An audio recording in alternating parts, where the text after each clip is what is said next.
Hey guys, welcome back to Trekyards. He's Commander Cockings, He's kind of Foley. and today we're talking about retcons, retconning. What are we talking about specifically? Well, if you checked out our other video, you'll know. What are we talking about today, Sam? You remember that Stranger Worlds episode we just watched and just reviewed? I think so, yeah.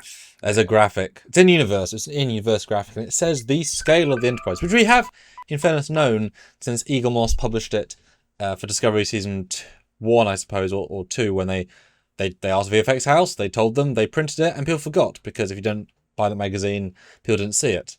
And it's funny, because we've known about it for, what's that, 6-7 years now?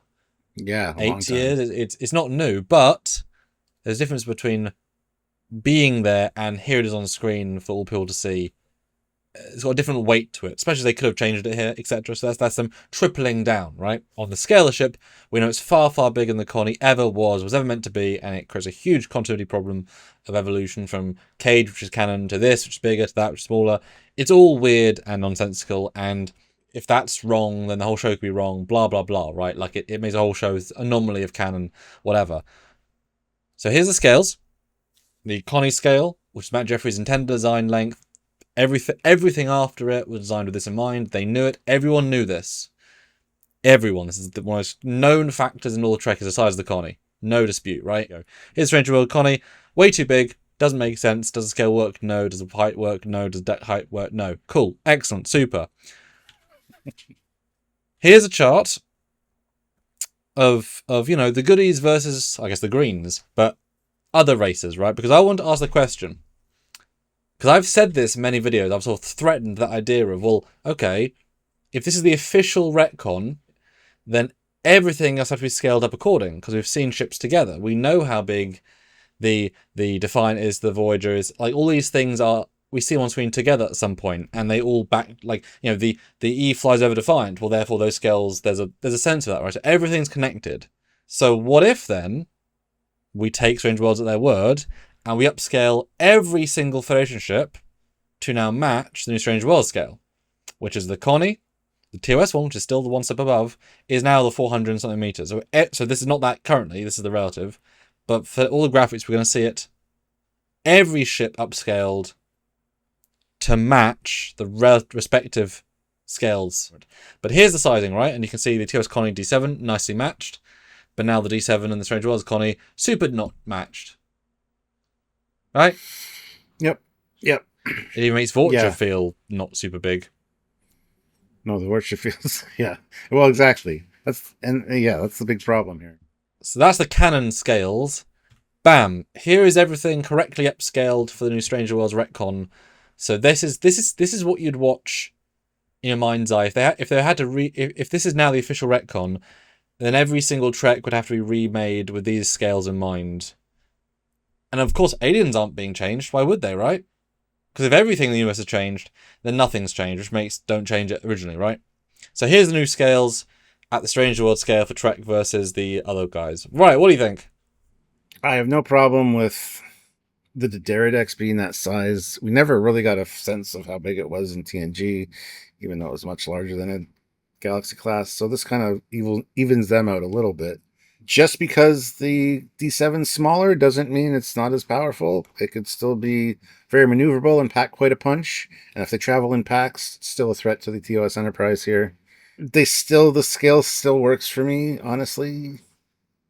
It's not that ridiculous of an upscale for everything, if I'm honest, because it seems to work pretty well here. What are your thoughts on this one? Oh, I hate it. Absolutely hate it. It breaks everything for me because, again, scale evolution, the D7 now feels absolutely pathetic, and you wouldn't be intimidating. It feels more like a gnat. Imagine that flying around the Connie, it would feel silly. So that is instantly ridiculous, and also just not Klingon-y, right? Then you've got the Connie now is about the same size as Vorcha, which again is the TNG bigger ship. That feels really disingenuous. The Intrepid is now bigger than Vorcha. Intrepid was a long-range small craft. It's now bigger than a Vorcha in every possible way. And given that because in this logic we're upscaling, right, that means the set's the same scale, which means the Vorcha is now a really small craft. which it isn't. It's the flagship. Even Negvar feels tiny. Nrixon, absolutely nothing. And yeah, the Derelict is meant to be a giant statement. At this scale, it's not a statement, it's just a comparative ship. So it loses all of the point. And then, yeah, you put the Negvar and the Excelsior together, there's no generational leap. You could put them together and not feel any different. So it ruins all of the evolutionary layers. And nothing feels intimidating anymore. Like, Klingons are now a race that makes small craft. That's what we've done here, right? Negvar is tiny compared to the D. Tiny. Zero intimidation, so I hate all of this. Because obviously it's not meant to be this, right? All this is broken, so yeah, it ruins all of it to me. But, reset your brain a second. So here's the correct scales for Deep Space Nine, right? And we've seen DS9, we know the vibe. We know it, right? So there's no issue there, but, you know. Now, of course, yes. Can the Galaxy class dock in one of the pylons? Yes. Is it as it would look in the DS9 TNG cross episode? No, they downsize it to look relative. But it can actually fit, it just has to maneuver out carefully, but it can do. And of course Defiant as well, because the Defiant docks in the station, so there's non-negotiable, right? And it's funny, because there's some debate on Defiant scale, but if you put the correct CG scale, it docks perfectly with the docking the docking arms. Any other scale it doesn't work, so either the 120 or the 170 doesn't work, so it has to be the scale that the CG scale is based on, which of course was told to them by the team. Here is it rescaled to work for DS9. And as you can see, the Defiance, the original and the new upscale Defiant based on Stranger Worlds, and it doesn't look as silly as you think until you realise that it's literally now like hitting both sides, so it can't fit in the pylon anymore. And originally, you know, you can see it. It's got a bit of wiggle room. It's whatever. Now it is the entire scope, and certainly looks too big. But yeah, there's the scale of DS9. I mean, certainly TNG would never fit in the docking pylons. It's way too big now, not even close. That entire concept's gone. Just this more, you know, more of an interesting concept. This one, you don't really see ships together, but it makes DS9 feel more like a K7 style station, right? Like not big, just spread out. Yeah. What do you think? Well, my neurodivergent brain isn't seeing much of an issue with any of this, and even going back and forth between the two different images, it's hard to really tell the difference if you don't have them side by side. Yeah, I mean, Voyager looks ridiculously out of scale now, sadly, which is weird. I don't know. I'm not clocking a real difference here with these. The Defiant, of course, is the is the one. Yeah, it's I love about that you have those two there. what, 35% bigger. Because like I said, if you and obviously editing me will cut between the two. The difference is DS9 goes from being a big station to a small station in its vibe, right? That's enough for it to feel small versus a bigger station. That's the difference, right? I think the problem is you only have like part of DS9 on screen, so it's hard for me to really get the size.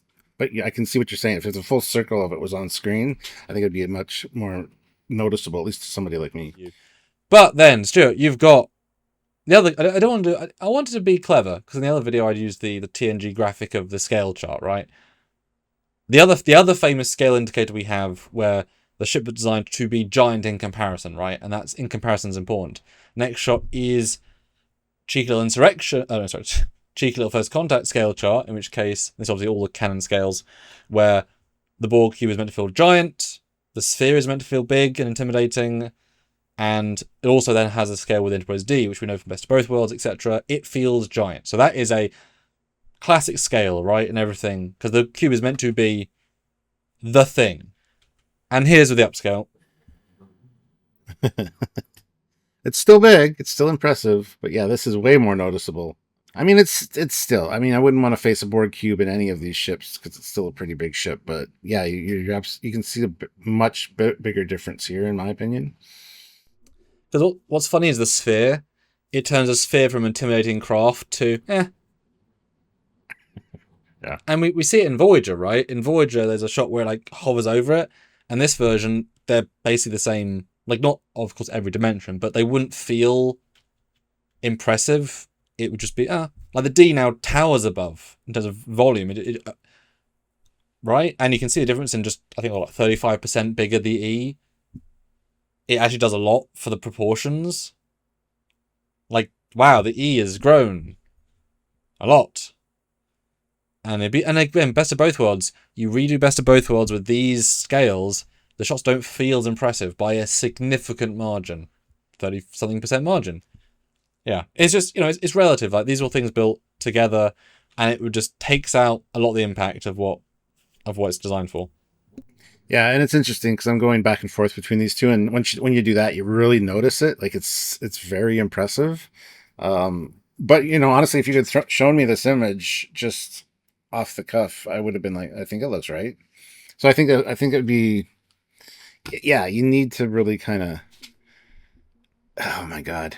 Also, does that speak more to fans have not the base comparative that this doesn't matter and they thought they can get away with it because who is going to call them out and it matter at all? They make the ship. Whereas in the previous video, you really had a problem compared to the Connie. You're very anti, but in this, you doing this sort of upscale, it's all connected because now, of course, Enterprise D is now 30% bigger, so the bridge is 30% bigger. I don't know. The engineering's bigger. Like everything, would have to be bigger to match that. Yeah. Conceptually. Yeah. And people are going to say you don't have to upscale all the other ships, but you do, because design evolution. Mm-hmm. It's just how that works. Yeah. And that screws with all the interior, like broom sizes. It would be a nightmare. And yeah. I just don't like the flippant way that it's going to be bigger. It's bigger. No, you can't. Which is fine if the show is made by people who focus on their own show, not its grand continuity, and do not expect fans to take it seriously as it integrates with the rest of the universe. If it's a microcosm and once it's over, everyone resets TOS being the standard, which I think is what's going to happen. Fine. But then you can't take anything in the show as canon because it isn't trying to be. It's trying to be its own thing.